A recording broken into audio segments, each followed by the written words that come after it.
तो ये है लेनोवो का आइडियापैड गेमिंग 3 का लैपटॉप। ये 512 GB SSD के साथ आया था। फुल होने ही वाला है, रेड हो चुका है। अपग्रेड करने के लिए हमने लिया है ये सैमसंग का 1 TB SSD 980 Pro PCIe 4 NVMe M.2। तो चलिए इसको अपग्रेड करने के लिए सबसे पहले लैपटॉप को खोलते हैं।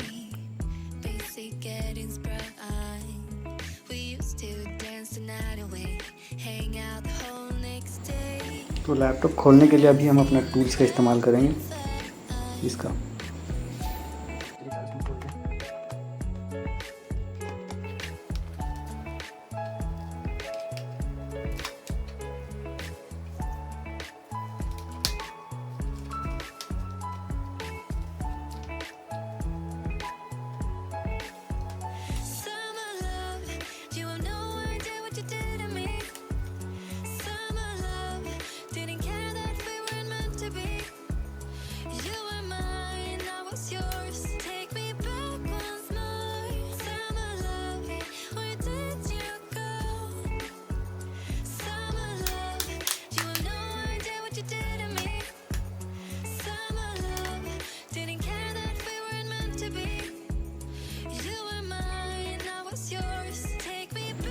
तो ये अपना लैपटॉप अभी खुल चुका है। पिछली बार हमने यहाँ पे रैम अपग्रेड किया था।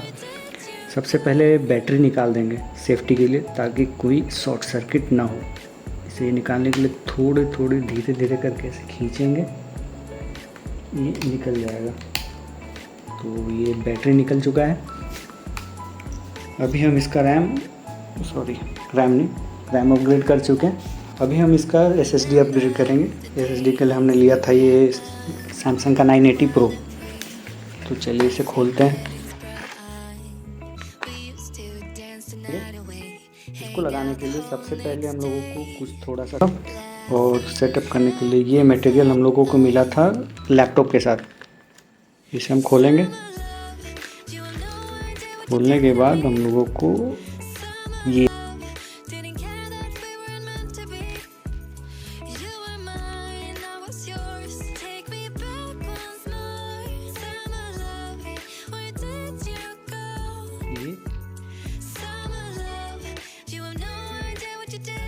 यहाँ पे और एक यहाँ पे, ताकि इसके ऊपर हम लोग का SSD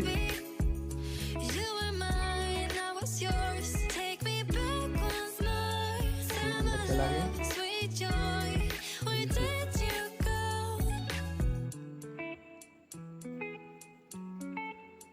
SSD लग चुका है। अपना SSD इंस्टॉलेशन कंप्लीट हो चुका है। अभी हम बैटरी लगाकर इसे चेक करके देखते हैं कि SSD शो कर रहा है या नहीं।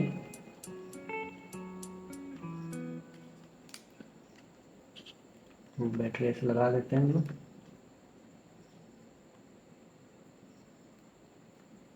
बैटरी लग चुका है। अभी हमने Samsung 980 Pro 1 TB hard disk install कर लिया है। चलिए देखते हैं वो इंस्टॉल हुआ है। चलिए देखते हैं इंस्टॉल हुआ है या नहीं।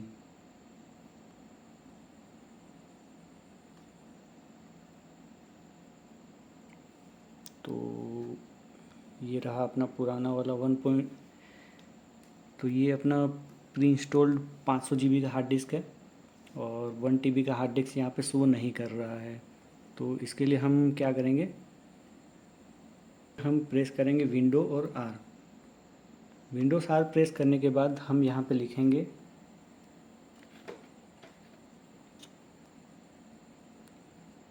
DISKMGMT डिस्क मैनेजमेंट, यानी DISKMGMT.MSC और एंटर प्रेस करेंगे। एंटर प्रेस करने के बाद हमारे पास ये विंडोज़ खुलेगा। खुलने के बाद कुछ देर बाद ये यहाँ पे शो कर रहा है। यहाँ पे हम लोग का डिस्क 931 GB शो कर रहा है और ये पुराना विंडोज़ SSD C पुराना विंडोज़ शो कर रहा है। तो हमें यहाँ पे एक वॉल्यूम क्रिएट करना होगा। क्रिएट करने के लिए सिंपली यहाँ पे और न्यू सिंपल वॉल्यूम पे क्लिक करेंगे। ये विजार्ड आ जाएगा। नेक्स्ट करना है, नेक्स्ट करना है और यहाँ पे विंडोज़ कोई भी सेलेक्ट कर सकते हैं। फिलहाल के लिए डी ही कर लेते हैं, सी उसका है, डी इस पर कर लेते हैं।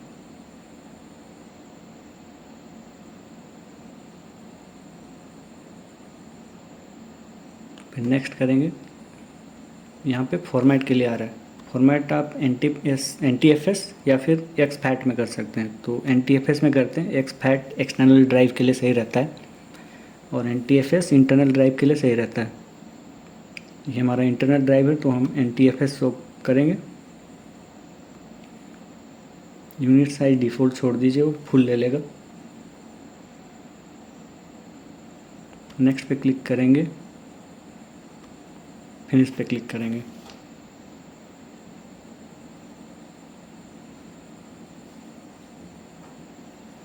तो ये हम लोग का अभी यहाँ पे न्यू वॉल्यूम डी कर रहा है।